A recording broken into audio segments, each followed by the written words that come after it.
nuestra vida espiritual está fuera de balance?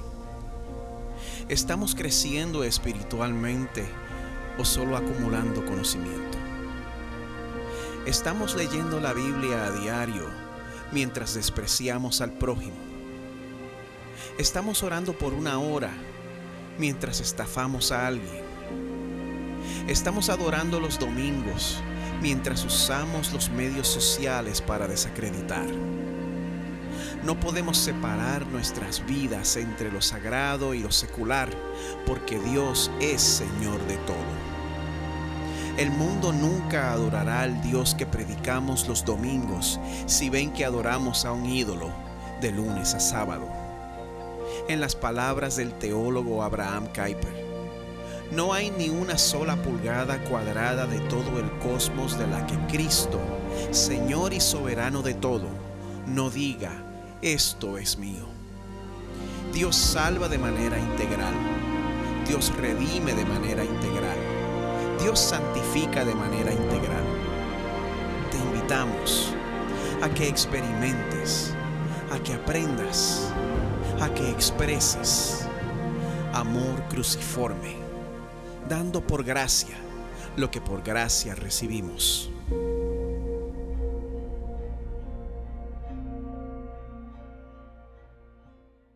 Estamos continuando nuestra miniserie Amor Cruciforme, dando por gracia lo que por gracia recibimos. Nuestra serie se llama así porque mi deseo es que nosotros aprendamos que nuestra práctica de las disciplinas espirituales deben tener un enfoque que es tanto horizontal como vertical. Y también que sepamos que las disciplinas espirituales no son solo para el beneficio privado, no son solo para mí, no son solo para usted, son también para el beneficio de todos los que interactúan con nosotros. El domingo pasado yo hablé sobre cómo una vez Dios nos salva y una vez nosotros experimentamos el nuevo nacimiento, naturalmente a eso le sigue un proceso de crecimiento. Las cosas vivas crecen. A eso le sigue un proceso de lo que llamamos formación espiritual. Y en las palabras de quien en vida fuera el profesor de seminario Dr. Robert Mulholland Jr., la formación espiritual es el proceso de ser moldeado en la imagen de Cristo para el bien de los demás. Bueno, también mencioné que nosotros tendemos a pensar en las disciplinas espirituales como quehaceres que nosotros tenemos que añadir en el día. Tengo que levantarme más temprano porque tengo que leer la Biblia, tengo que levantarme más temprano porque tengo que orar, etc. Pero, como hemos demostrado en semanas anteriores, a través del día, en medio de cosas que ya estamos haciendo, nosotros tenemos oportunidades de sobra para ser formados espiritualmente. Y bueno, y si verdaderamente usted es propiedad de Dios, Él nunca se va a conformar con que nosotros únicamente le rindamos ciertas categorías de nuestra vida. Porque nuestra vida, tanto nuestra vida pública como nuestra vida privada, le pertenece a Él 100%, porque nosotros vivimos esa vida 100% delante de su presencia, le pertenece. Dios está inconvenientemente comprometido con transformar mucho más de tu carácter de lo que tú estás listo o lista para rendirle en este momento. A mí me dio trabajo decirlo, así que yo estoy seguro que a ustedes les dio trabajo entenderlo y lo voy a repetir. Dios está inconvenientemente comprometido con transformar mucho más de tu carácter de lo que tú estás listo o lista para rendirle en este momento. Pero lo bueno es que el poder de Dios para cambiarnos y transformarnos es mucho más grande que nuestra resistencia. El pastor John Piper escribe lo siguiente, él dice: el cristianismo significa que es posible cambiar profunda y fundamentalmente. Es posible convertirse en una persona tierna, aun si alguna vez fuiste indiferente e insensible. Es posible dejar de ser dominado por la amargura y por la ira. Es posible convertirse en una persona que ama sin importar tu trasfondo. Así que bueno, sabiendo que contamos con la ayuda de Dios en este camino que estamos andando juntos, en esta mañana vamos a hablar sobre una de estas facetas de la vida que le pertenece a Dios, y es la faceta de nuestros pensamientos. Esta categoría, la categoría de nuestros pensamientos, es importante por dos razones. Número uno, la manera en que nosotros nos tratamos nace de cómo pensamos en uno del otro. Y número dos, a Dios le interesa en qué nosotros ocupamos nuestras mentes.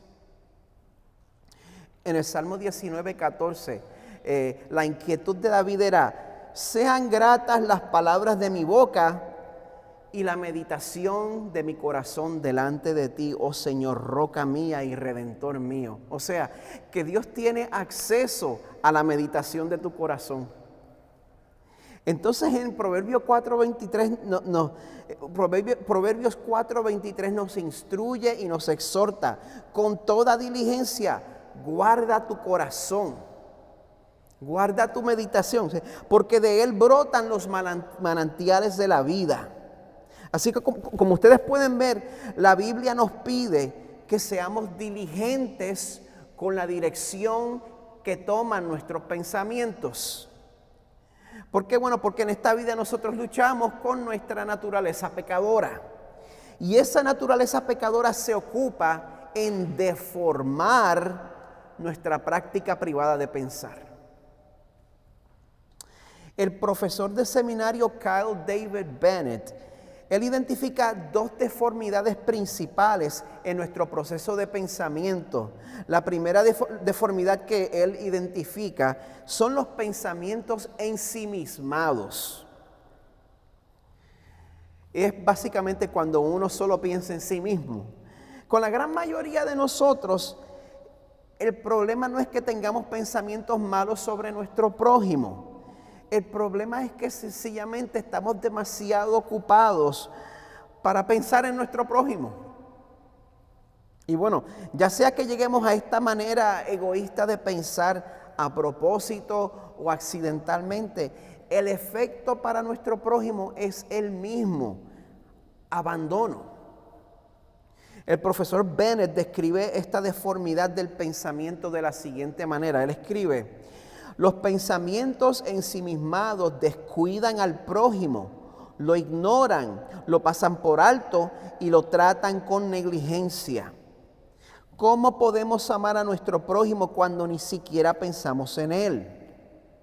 ¿Cómo podemos amar a nuestro prójimo cuando estamos completamente sorbidos en nosotros mismos? No podemos, es imposible. Si nosotros queremos aspirar a ser una comunidad donde nosotros nos cuidamos mutuamente con amor, este es un lujo que no nos podemos dar: los pensamientos ensimismados. Además, el apóstol Pablo llama a la iglesia a buscar la unidad en Filipenses 2, y él les exhorta de la siguiente manera. Él les dice: no hagan nada por egoísmo o por vanagloria, sino que con actitud humilde cada uno de ustedes considere al otro más importante que a sí mismo, no buscando cada uno sus propios intereses, sino más bien los intereses de los demás. A mí me entristece admitir que yo he sido culpable de ese tipo de pensamiento. Yo temo que eso es muy común entre nosotros, y desafortunadamente pues no termina ahí, porque la segunda deformidad en nuestro proceso de pensamiento pues son los pensamientos maliciosos. Esos son los tipos de pensamiento de naturaleza más agresiva que tendemos a entretener en nuestras mentes, y eso sucede cuando alguien ha hecho algo en contra nuestra o cuando por alguna razón nos caen mal. Sencillamente eso es cuando deseamos que algo malo le suceda a alguien. Cuando deseamos que pierda su trabajo. Cuando deseamos que esa persona pierda una relación crucial en su vida. Cuando deseamos que se enferme. Cuando deseamos que se muera. cuando deseamos que se le muera un ser querido, nosotros nos permitimos tener esos pensamientos por una variedad de razones. A veces lo justificamos porque esa persona nos cae mal. A veces lo justificamos porque esa persona nos ha hecho mal. Y a veces permitimos esos pensamientos en nuestra mente porque resentimos que esa persona esté en mejor posición que nosotros. A veces nos damos permiso de tener esos pensamientos tan agresivos en contra de personas que nunca hemos conocido. Sencillamente porque nos miraron mal. Sencillamente porque son de un partido que no nos gusta. O porque por poco nos causan un accidente en la carretera. O porque nos robaron el parqueo cuando llegamos a la tienda.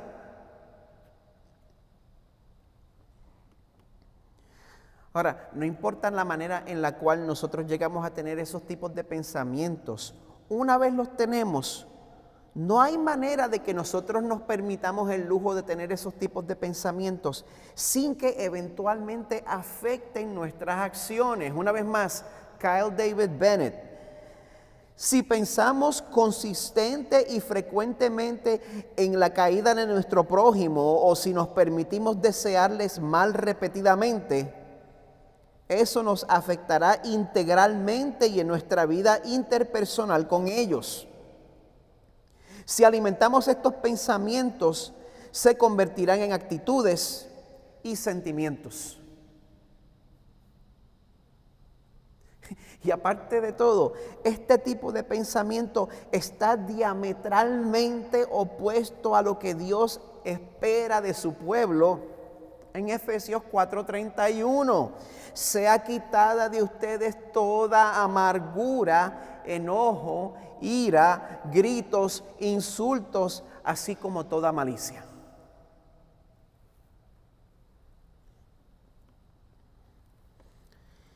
Y con lo horrible que suena esto, yo sería un hipócrita si yo no reconociera que específicamente en las últimas semanas que yo no he identificado instancias específicas donde mis pensamientos han caído en esas dos categorías. Y si yo como pastor de Crosspoint Español estoy teniendo esa lucha, desafortunadamente es muy posible que muchos de ustedes estén siguiendo mi mal ejemplo. Por eso yo quiero que esta mañana consideremos cómo podemos vivir renovando la manera en que pensamos. Vamos a hablar sobre la práctica de la meditación como disciplina espiritual. Así que, ¿qué piensa usted cuando hablo de meditación? ¿Está pensando en una persona que está sentado en el piso con las piernas cruzadas, flotando? Pues ciertamente no estoy hablando ni de métodos hindús ni de métodos budistas. No estoy hablando del método hindú que usa un mantra que repite para uno entrar en un estado alterado de conciencia. No estoy hablando del método budista donde lo que se busca es supuestamente vaciar la mente para obtener la iluminación. De hecho, yo quiero pedirles que busquen sus Biblias en el Salmo 1, ya que ahí vamos a encontrar un excelente ejemplo de lo que es la práctica bíblica de la meditación y de los beneficios de esa práctica en la vida del creyente y la vida de los que le rodean.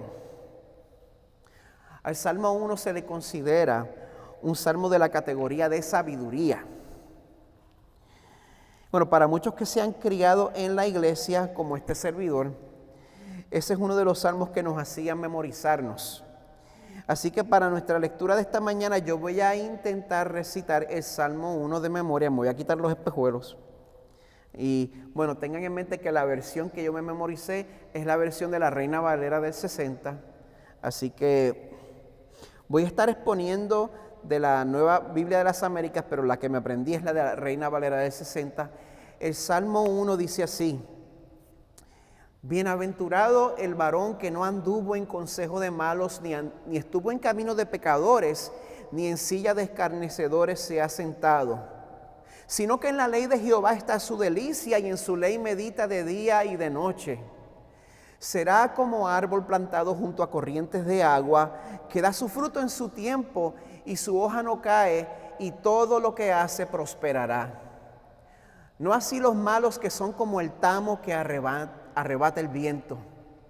Por tanto, no se levantarán los malos en el juicio, ni los pecadores en la congregación de los justos.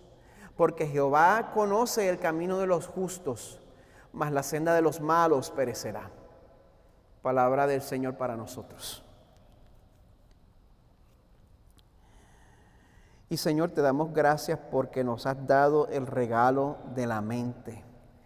Esto es un regalo, y pensar detenidamente, meditar y crecer en conocimiento no está opuesto al conocimiento tuyo.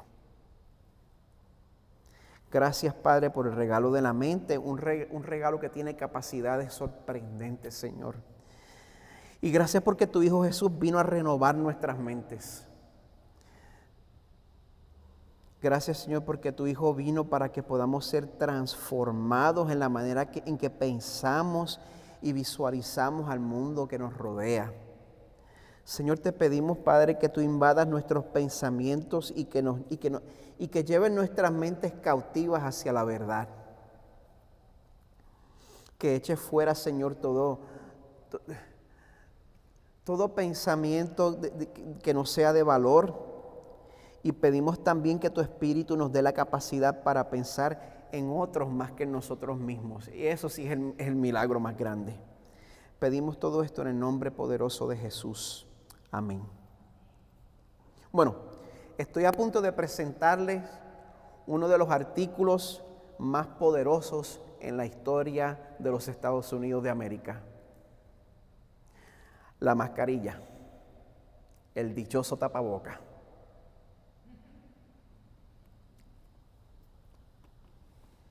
Digo que es uno de los artículos más llenos de poder, porque ha tenido la habilidad de básicamente dividir este país en dos. Y yo sé que la controversia es mucho más que la mascarilla per se. Yo sé que es un asunto de libertades personales, yo sé que es un asunto sobre la efectividad de la mascarilla. Yo sé que también es un asunto de que ya en este punto de la pandemia se nos hace difícil saber cuál información que estamos recibiendo es confiable. Encima de eso, yo no sé si ustedes se enteraron que es año de elecciones. ¿No lo sabían? Es año de elecciones. Hemos experimentado violencia. George Floyd murió innecesariamente. Hemos experimentado tensiones raciales. Y como no hemos tenido la oportunidad de interactuar mucho cara a cara, lo único que nos ha quedado es procesar todos los asuntos de este año a través del único foro disponible, los medios sociales. Qué lindo es todo. Usted me perdona, pero francamente ninguno de nosotros está en condición para tratar con esta situación en este punto del año. Como consecuencia, hemos salido de nuestras interacciones cicatrizados, llenos de pensamientos pecaminosos el uno contra el otro.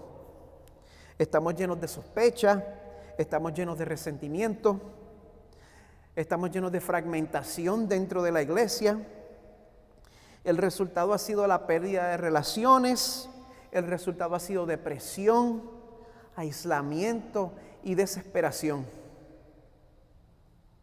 Esto le ha pasado a usted, esto me ha pasado a mí. Y esto demuestra que nuestra práctica colectiva de pensar está en el fundamento equivocado. El fundamento de siempre confiar en nuestros propios instintos. En contraste, la palabra de Dios nos ofrece un fundamento que transforma nuestro pensar. Y el pasaje de hoy nos va a demostrar que cuando la Biblia dirige nuestros pensamientos, todos nos beneficiamos, ya que nuestros pensamientos privados afectan la manera en que tratamos a los demás. Ahí es donde nace todo. El Salmo 1 nos presenta un contraste entre dos personas. Simplemente uno es sabio y el otro es necio. Y este Salmo nos dice que la persona sabia, la persona que es de beneficio para su entorno, es la persona que Dios ha transformado para que pueda hacer algo que el ser humano no puede hacer por naturaleza. Deleitarse en la ley, deleitarse en la palabra de Dios, deleitarse en la sabiduría de Dios. Eso es algo que nosotros no podemos hacer de fábrica. Este salmo nos dice que este tipo de persona va a experimentar felicidad, va a experimentar estabilidad a través de todas las temporadas de la vida, porque su confianza está en un Dios soberano, justo y objetivo. Así que esos son los 3 puntos: felicidad, estabilidad y objetividad. Vamos a comenzar con el primer punto. Este salmo nos muestra que todo aquel que ha sido transformado por Dios puede experimentar una felicidad fundamental a través de las diversas temporadas de la vida. Aún en medio del sufrimiento, aún en medio de la pandemia. El verso 1, como les dije, voy a estar exponiendo de la Nueva Biblia de las Américas. El verso 1 comienza con una declaración. Bienaventurado, cuán bienaventurado es, cuán dichoso, cuán feliz, cuán bendecido. Y ya ahí tengo que parar. El primer mensaje es importantísimo. La felicidad, el florecimiento humano, estas cosas están al alcance. Aún en este mundo imperfecto, aún en estos tiempos de pandemia, están al alcance. ¿Y a quién? ¿Al alcance de quién? Bueno, depende. El resto del verso 1 dice que esta dicha es reservada para el sabio. Y describe a esta persona sabia de la siguiente manera. Dice que es el hombre que no anda en el consejo de los impíos. Así que eso me lleva a hacerme una pregunta. ¿Con quién te aconsejas?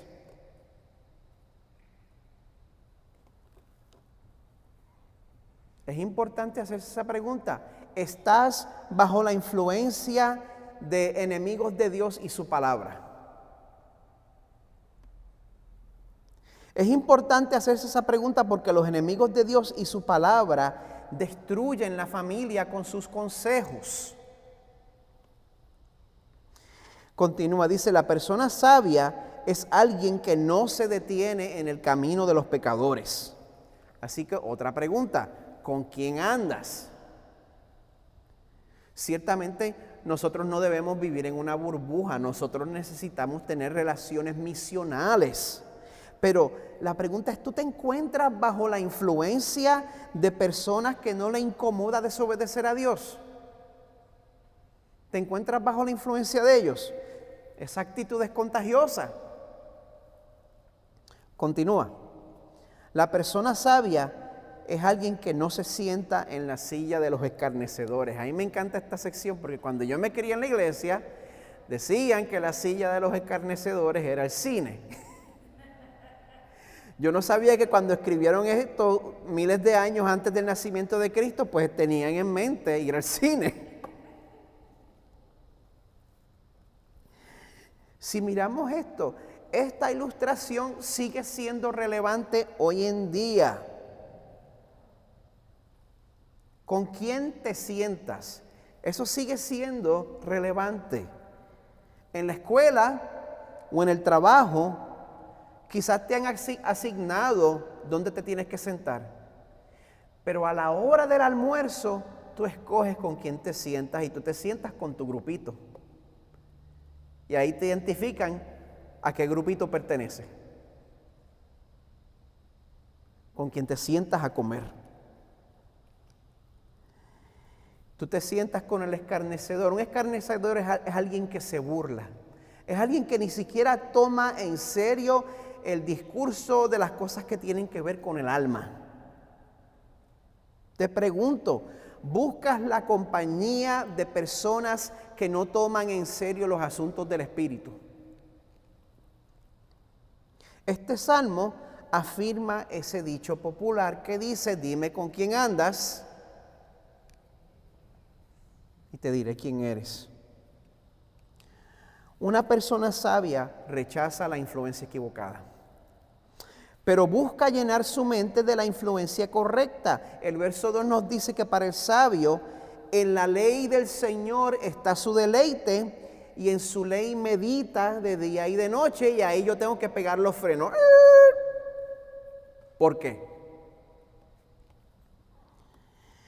Porque nos podemos llegar a una impresión incorrecta cuando yo digo que el sabio medita en la ley del Señor de día y de noche. Nosotros tenemos un problema. Nosotros a diario tenemos que matar el fariseo que tenemos adentro. Ese fariseo que llevamos adentro es esa parte de nosotros que quiere ganarse la salvación a través de sus propios esfuerzos y quiere impresionar a Dios. Y aunque esa parte de nosotros tenga un aspecto bien piadoso y bien beato, Dios lo encuentra absolutamente repugnante. Y el problema es que cuando el fariseo que llevamos adentro oye frases como esa: bienaventurado el que se deleita en la ley de Dios, pues rapidito se entusiasma y le dice a todos que eso significa que el favor de Dios está reservado para los que viven vidas de rectitud moral. Y empieza a usar frases así: para los que viven en obediencia y viven en santidad. Usa conceptos correctos, pero tergiversa el significado. Y siempre a lo último termina significando que estamos tratando de ganarnos el favor de Dios. Pero el problema principal de esa interpretación es que es demasiado superficial. La persona que se deleita en la ley de Dios no es alguien que solo se somete a seguir unas reglas externamente. Para uno ser el tipo de persona que se deleita, que se regocija, que le gusta la ley de Dios, Dios primero tiene que convertirte en ese tipo de persona, porque tú no eres ese tipo de persona de naturaleza. Y tú no puedes convertirte en ese tipo de persona por tus propios pantalones. El tipo de persona que se deleita en la palabra de Dios, ese sabio que vemos en el Salmo 1, esa persona que también declara en el Salmo 119, lámpara es a mis pies tu palabra y lumbrera mi camino, es el mismo tipo de persona de quien Dios habla en Jeremías 31 cuando dice: pondré mi ley dentro de ellos y sobre sus corazones la escribiré. Entonces yo seré su Dios y ellos serán mi pueblo. No tendrán que enseñar más cada uno a su prójimo y cada cual a su hermano, diciéndole: conoce al Señor, porque todos me conocerán, desde el más pequeño de ellos hasta el más grande, declara el Señor. Pues perdonaré su maldad y no recordaré más su pecado. Estamos hablando de un cambio de estatus que ha sido iniciado de arriba para abajo.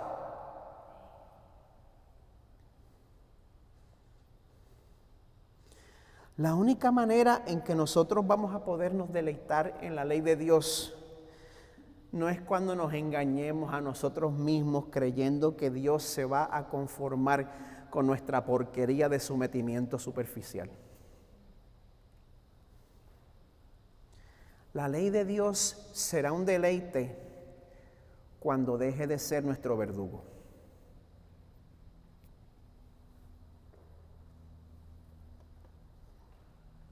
Y la única manera en que la ley de Dios puede dejar de ser nuestro verdugo es que Dios declare sobre nosotros primero: perdonaré tu maldad y no recordaré tu pecado.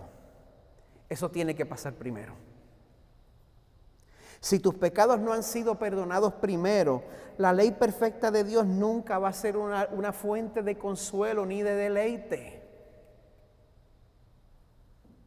Si tú no has sido perdonado primero, la ley perfecta de Dios va a ser una fuente de terror, si la tomas en serio. Pero para el que ya ha recibido perdón, esa persona sí puede decir: cuán dulces son a mi paladar tus palabras. Luego vamos a hablar sobre cómo se recibe ese perdón, pero cuando Dios te transforma en el tipo de persona del Salmo 1, la persona que echa a un lado la influencia de este mundo y se deleita en la palabra del Señor, eso trae felicidad y también trae una vida de estabilidad, una vida comparable a la de un árbol bien nutrido. Dice el verso 3 que la persona que llena sus pensamientos de la palabra de Dios, dice, será como árbol plantado junto a corrientes de agua. Y aquí hubo algo donde yo tuve que corregir mi entendimiento. El lenguaje no sugiere que un árbol nació naturalmente junto a un río. Esto más bien se refiere a un árbol trasplantado a una localidad junto a un sistema de irrigación. Y cuando esas dos condiciones se combinan, el propósito es maximizar el fruto del árbol y ese es el resultado. Ese árbol, debido a la localidad donde fue plantado, como dice el resto del verso 3, da su fruto a su tiempo, no te va a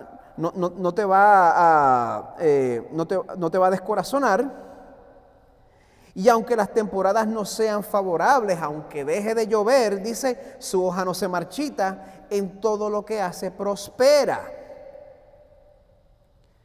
Pero esa estabilidad y esa consistencia no son para los que rechazan el consejo de Dios.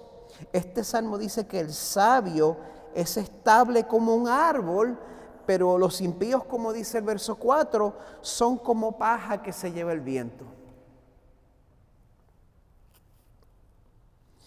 Pero es importante que notemos que ese sentido de firmeza y de estabilidad no son resultado de nuestro compromiso con Dios, porque nuestras emociones y nuestro compromiso y nuestra resolución, todo eso pasa por altas y bajas. Un día nos sentimos espirituales, un día nos sentimos comprometidos y al otro día nos sentimos con la carne arriba. Pero nuestra felicidad y nuestra estabilidad se deben a que nuestra confianza está puesta en un Dios que juzga con objetividad. Y en este mundo caído, en este mundo lleno de injusticia, es un consuelo saber que, como dice el Salmo 103, el Señor hace justicia y juicios a favor de todos los oprimidos. Desafortunadamente, en este lado de la eternidad, los jueces pueden ser sobornados, los jurados pueden ser comprados, pero la omnisciencia de Dios nos garantiza que, como dicen los versos 5 y 6, no se sostendrán los impíos en el juicio, ni los pecadores en la congregación de los justos, porque el Señor conoce el camino de los justos, pero el camino de los impíos perecerá. Y si Dios es un juez omnisciente, si Dios es un juez que, de hecho, no puede ser sobornado, nosotros podemos descansar en la certeza de que la peor injusticia que nosotros conozcamos, la peor injusticia que nosotros hayamos visto, la peor injusticia que nosotros hayamos experimentado, va a ser completamente reivindicada, va a ser completamente consolada y todos los responsables van a ser llamados a capítulo. El Señor lo promete. Sin embargo, esa realidad, la realidad de que Dios juzga con justicia, la realidad de que al Señor no se le escapa una. Si somos sinceros, esa realidad de la omnisciencia de Dios nos debe llevar a un conflicto interno. Porque el verso 6 dice que el camino de los impíos perecerá. Y entonces usted se tiene que preguntar a qué categoría pertenece usted. Y antes que usted se ponga la etiqueta, permítame leerle lo que dice el Salmo 14, en los versos 2 y 3. Dice: el Señor ha mirado desde los cielos sobre los hijos de los hombres para ver si hay alguien que entienda, alguien que busque a Dios. Pero todos se han desviado, a una se han corrompido. No hay quien haga el bien, no hay ni siquiera uno.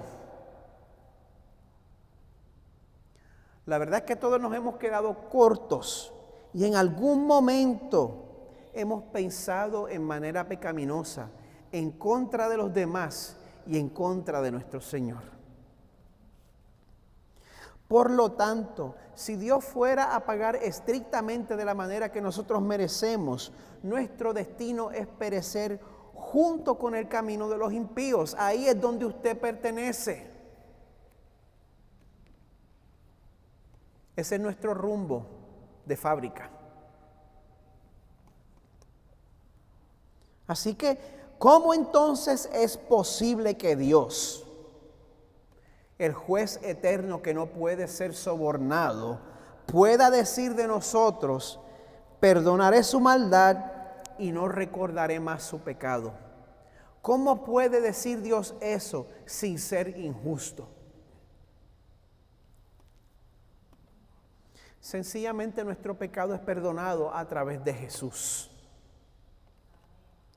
Romanos 8, 3, 4 dice: lo que la ley no pudo hacer, ya que era débil por causa de la carne, Dios lo hizo, enviando a su propio Hijo en semejanza de carne de pecado, y como ofrenda por el pecado, condenó al pecado en la carne, para que el requisito de la ley se cumpliera en nosotros, que no andamos conforme a la carne, sino conforme al Espíritu.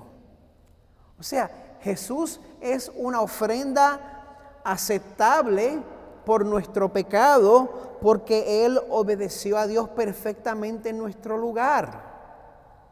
Y hay un sermón en que Jesús habla sobre el mismo hombre del Salmo 1. El Salmo 1 nos habla sobre el hombre bienaventurado. Y Jesús también habla sobre el hombre bienaventurado en Mateo 5, en el Sermón del Monte.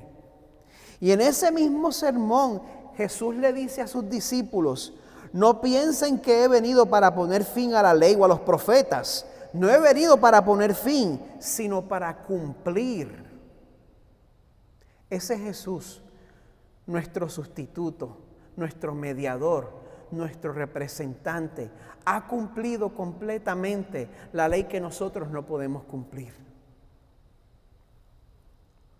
Por esa razón, los que confían en Cristo, los que se esconden detrás de Cristo, la roca eterna, reciben misericordia. Pero los que no confían en Cristo, reciben justicia. ¿En qué categoría desea caer usted?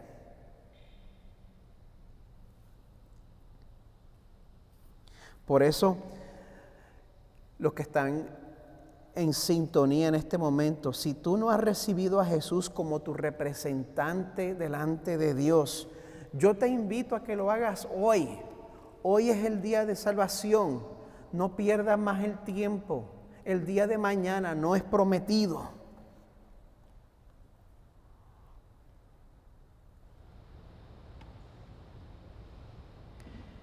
Y aparte del hecho que nuestro destino cambia permanentemente gracias al Señor, gracias a esa realidad, eso ahora nos provee un contexto en el cual nosotros podemos meditar consistentemente, el cual dirige nuestros pensamientos por un camino de vida y de compasión. Y eso tiene un efecto en las personas, en las personas alrededor de nosotros.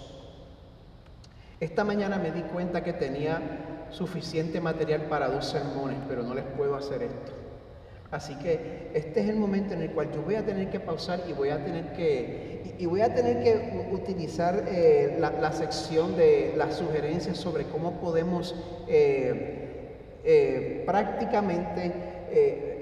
adoptar la práctica de meditación como va a tener que ser una publicación que voy a compartir con ustedes en medio de la semana para hacer mejor uso del tiempo.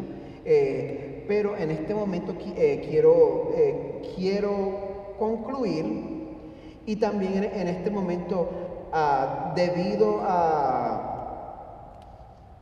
los contratiempos que no esperábamos encontrar, creo que es prudente que en este momento concluyamos nuestro servicio en esta mañana. Así que lo que voy a hacer es, voy a orar para concluir nuestro tiempo y voy a compartir la bendición pastoral. Y entonces, una vez terminemos nuestra transmisión, privadamente con los que están en asistencia, vamos a compartir la cena del Señor. Así que en este momento, si el Señor te ha traído algún tipo de convicción a tu corazón, yo estoy completamente confiado que la palabra del Señor ha ministrado. Yo estoy completamente confiado que el Señor tiene que haber alcanzado a alguno de ustedes. Yo estoy completamente confiado que el Señor tiene que haber inquietado a alguno de ustedes. Si el Señor ha hecho eso, les encarezco que ya sea a través de la sección de comentarios o ya sea a través de la sección de Messenger, o si usted es parte de Crosspoint Español, que usted alcance a sus hermanos, que usted aproveche su conexión y que no se quede con esta inquietud en su corazón, que usted se aproveche de la comunidad que tenemos entre nosotros mismos y que usted pida y que usted se beneficie de esta comunidad para que nosotros oremos y crezcamos juntos. Así que le voy a pedir que se unan a nosotros en oración en este momento, porque el Señor está presto para ayudarnos. Padre Celestial, te damos gracias por todo lo que has hecho por nosotros. Gracias, Señor, porque tú nos has mostrado compasión. Gracias, Señor, porque a pesar de que tú eres un juez omnisciente, tú nos muestras compasión a través del intercambio que ha sucedido entre Jesús y nosotros. Te damos gracias por ese representante. Y en este momento, Señor, yo te pido que a pesar de todos los inconvenientes, a pesar de todos los problemas técnicos que hayamos podido encontrar, Señor, te ruego que tu Espíritu Santo ministre a las personas y muestre las necesidades, y que tú atraigas a los que estén en necesidad hacia ti. Y que tú nos muestres a nosotros, Señor, cómo podemos serles de bendición y cómo podemos apuntarles hacia ti. Te damos gracias, Padre, por el gran privilegio de ministrar a tu pueblo. Y te pedimos, Señor, que nos ayudes a darte gloria. Y que, Señor, a través de nuestro crecimiento y a través de nuestras disciplinas espirituales, Señor, que nosotros no solo crezcamos, engordemos espiritualmente y engordemos en conocimiento, sino que también, Señor, amemos y seamos de bendición para los que están alrededor de nosotros. Pedimos esto en el nombre de Jesús. Amén. Así que a todos los que están en sintonía en este momento les voy a pedir que dirijan su atención mientras comparto el cierre con la bendición pastoral, la cual está en Primera de Tesalonicenses 5, 23 al 24. Mi deseo y mi oración es la misma oración de Pablo por la iglesia en este pasaje que dice: que el mismo Dios de paz los santifique por completo, y que todo su ser, espíritu, alma y cuerpo, sea preservado irreprensible para la venida de nuestro Señor Jesucristo. Fiel es aquel que los llama, el cual también lo hará. Gracias, Señor, porque podemos confiar en tu promesa, porque tú eres fiel en todo momento. Amado pueblo de la cruz, que la paz de Cristo reine entre todos nosotros y que seamos la iglesia para su gloria. El Señor les bendiga.